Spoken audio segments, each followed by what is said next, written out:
What's going on, guys? It's Fear Turbo here, and we're going to talk about a different way to tank, or a different perspective on tanking.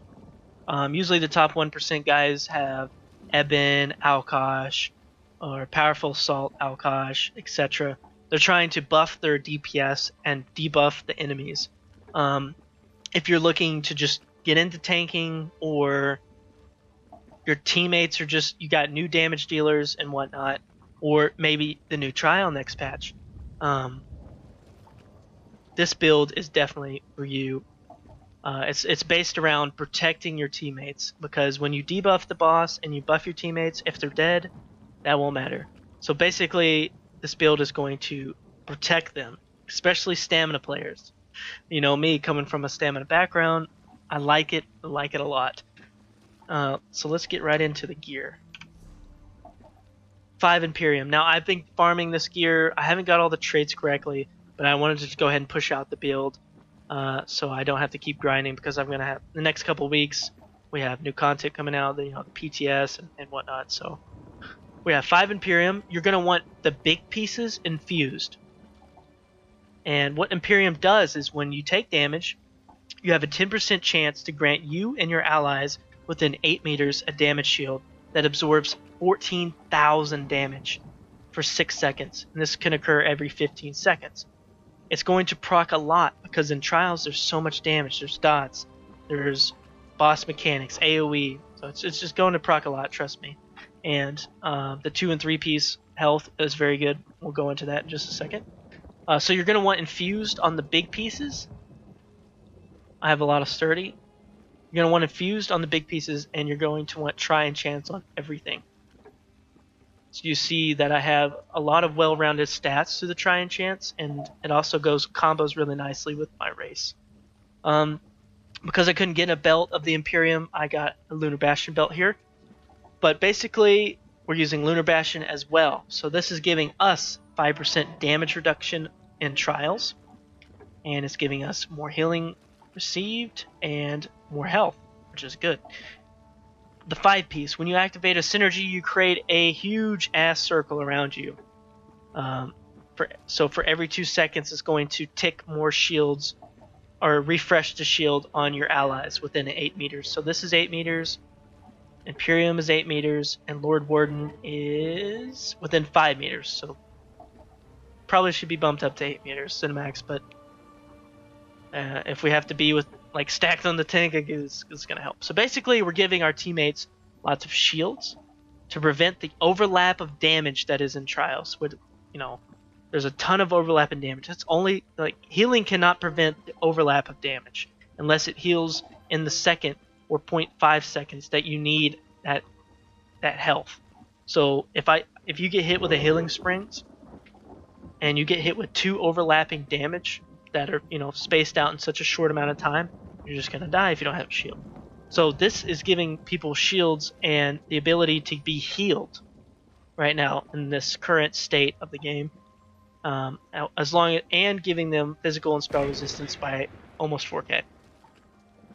You want Lunar Bastion jewelry, and then Lunar Bastion weapons, and then you want Imperium body. That way you can get all gold.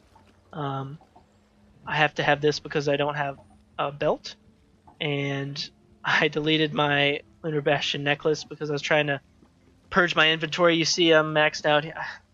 So I deleted it, so I just threw this one in there.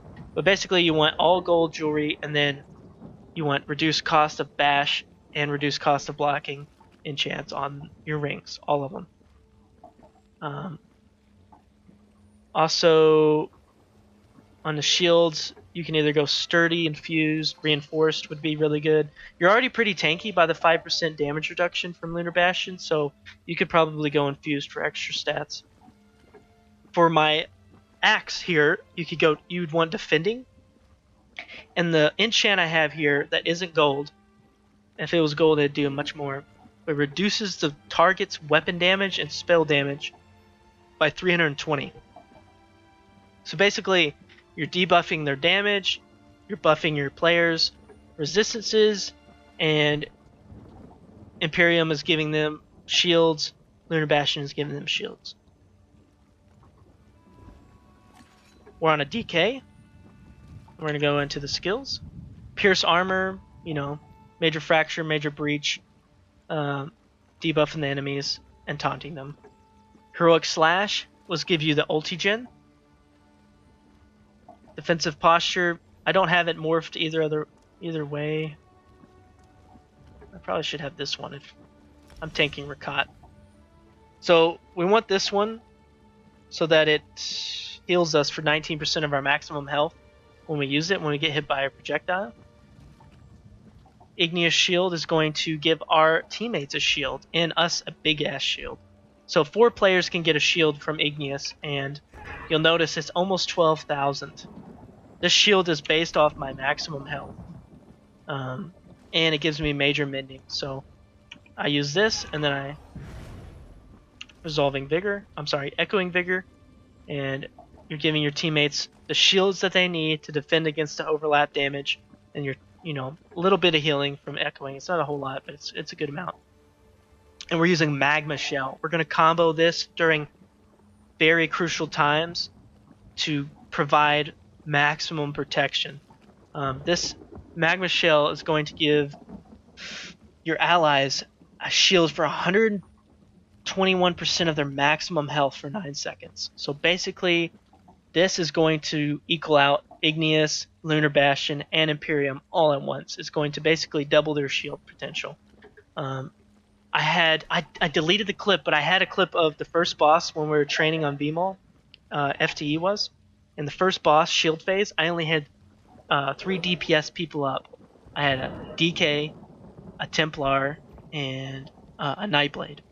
All Magicka. And the Templar was jabbing, and the Nightblade was soul, whatever their healing skill single target is. And then the DK was embering over and over again, the little scratch thing.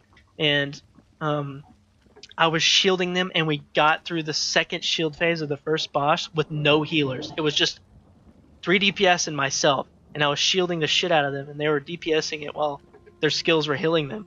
And it was really something. And I wish I hadn't deleted that footage, but I needed to more space pretty quickly while I was PvPing, I think, one day, and I deleted it. It was such a good clip. Like, everyone was freaking yelling after we did it, and then we rezzed everybody and beat it. It was really cool.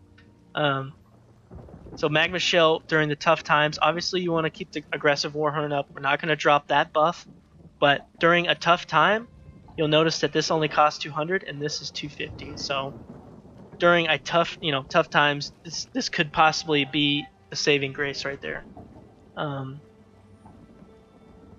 We have Inner Rage for Magicka. We want the Magicka morph because it costs so much to use this skill that we can spend Magicka freely and we won't die. If we were to use the Stamina morph, we would be using our resource pool, which is used for blocking, and since we can't regen stamina while blocking, that it's very important to minimize the stamina use skills to a minimum, so we can use all of our stamina for blocking. Also, I forgot to mention that Igneous Shield, every time you use it, you get 5% of your maximum stamina back, because it's in this tree and this is this passive. So you see I have 53% and I keep using it. And I'm shielding players while I'm doing this. So I'm basically getting my stamina back, shielding players for damage, and giving myself major mending for heals. So this is a very important skill. Also, it's giving me ultimate regeneration, 3 ult every 6. Or it's giving me 3 ultimate, and I can get this buff every 6 seconds. Another thing to note is the Battle Roar passive, which is you get 57 health, 30 Magicka, and 44 stamina for each point of the ultimate's cost. So the higher the cost of the ultimate, the more resources you get back. And both of these are pretty high cost, 200 and 250. So that's going to be part of our sustain. Let's get back to the skills. So we have chains here. I like chains on the back bar. You can do chains on the front bar. That way you're on your main block bar. But if you do chains on the back bar, you can do choking talons after you chain them in pretty quickly.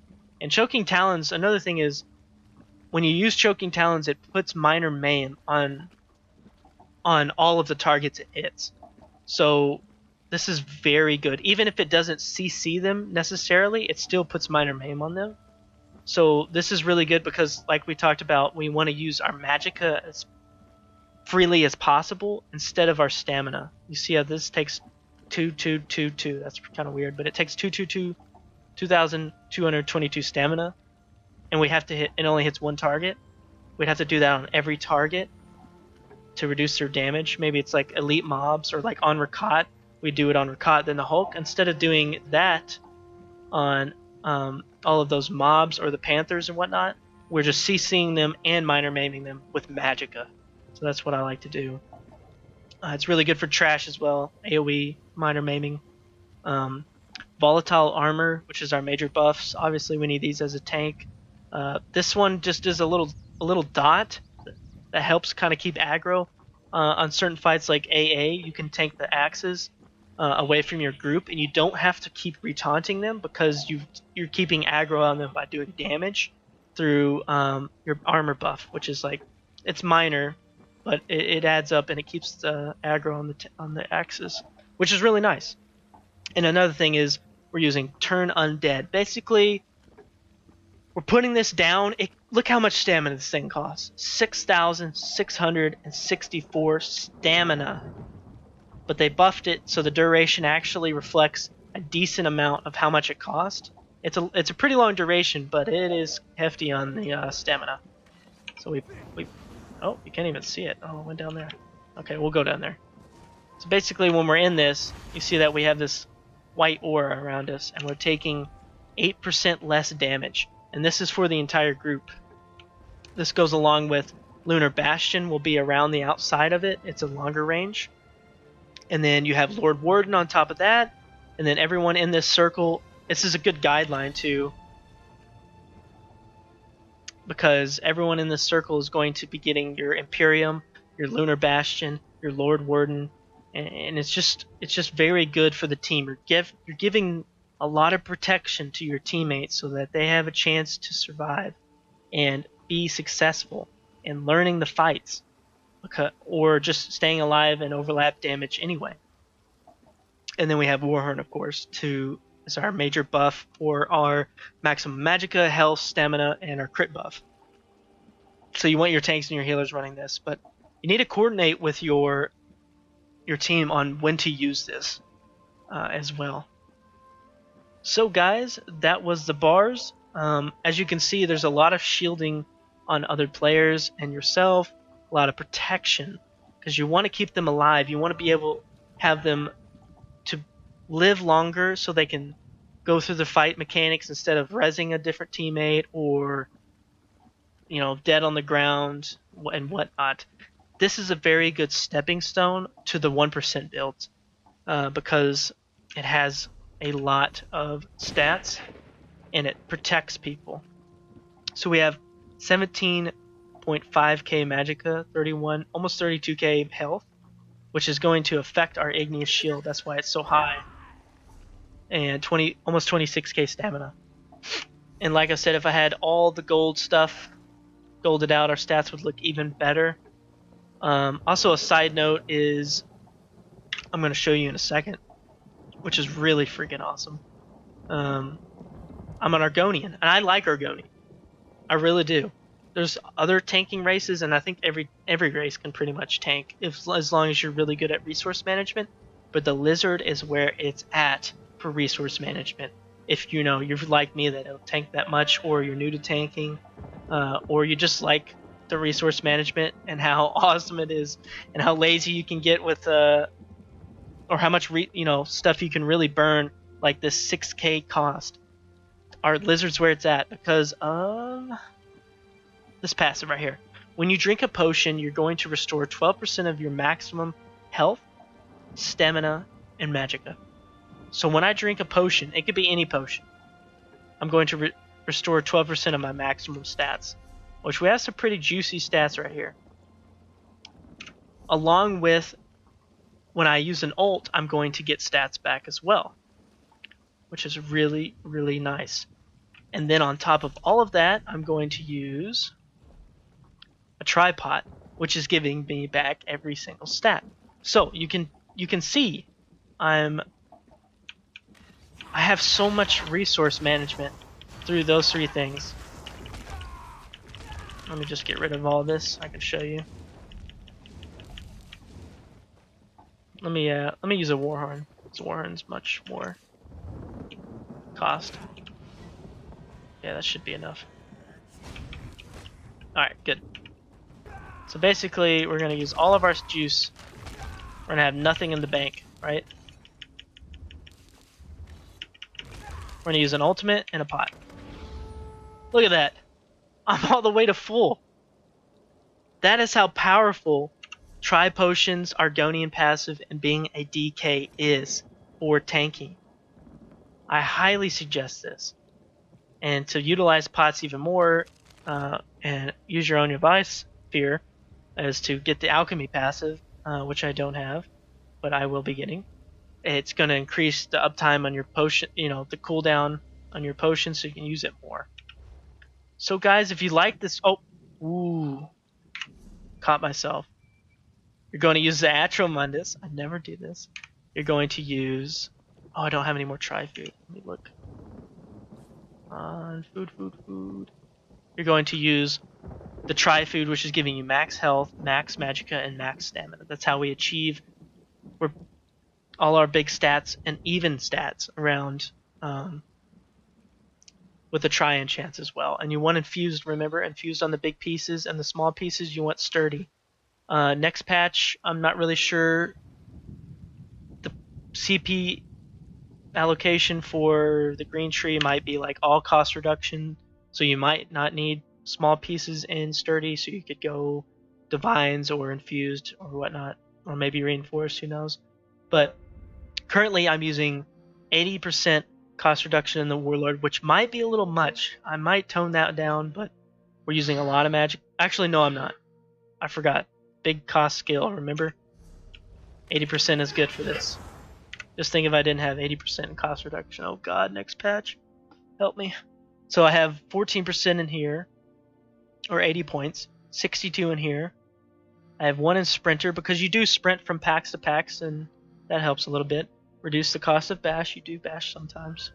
53% in Magicka Regen, which isn't helping me out so much. I used to have Magicka Regen on my glyphs, because I was off tanking and I didn't actually have to block as much as a main tank. So if you're off tanking with this build, you can go Magicka Regen on the glyphs.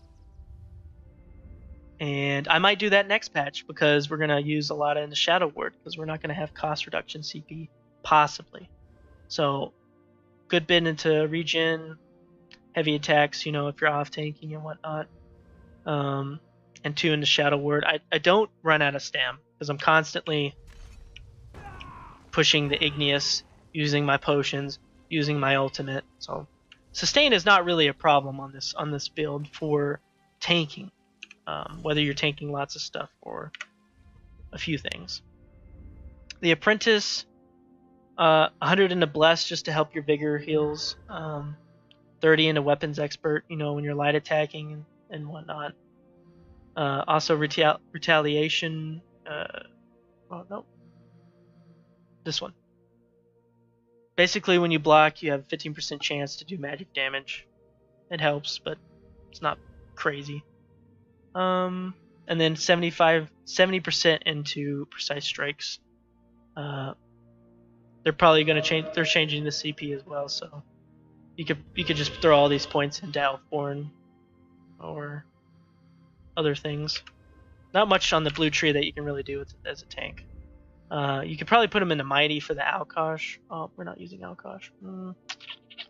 There's really no benefit. Maybe Last Stand if you get below 20%, but as for tanking blue CP tree, there's really not much you can do. Yeah, there's really not much you can do, which is actually kind of sad. But the red tree is your tree, so here we go. So we got 40 into Hardy now. We're tanky and we have high armor, so we don't really need much defenses, except for versus the warrior. I think, for Hardy, because we have the 5% damage reduction, and we're in heavy armor. 73, there we do need a lot of elemental defender. There's a ton of magic damage in the trials, and fire and shock and all that. Thick skin, because there are dots like the poison and SO and overchargers.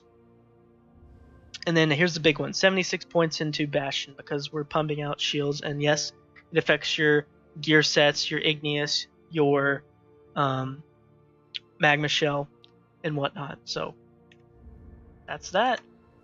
Guys, if you like this build, or if you have any other questions, remember to leave a comment below, and I will answer every single one of them.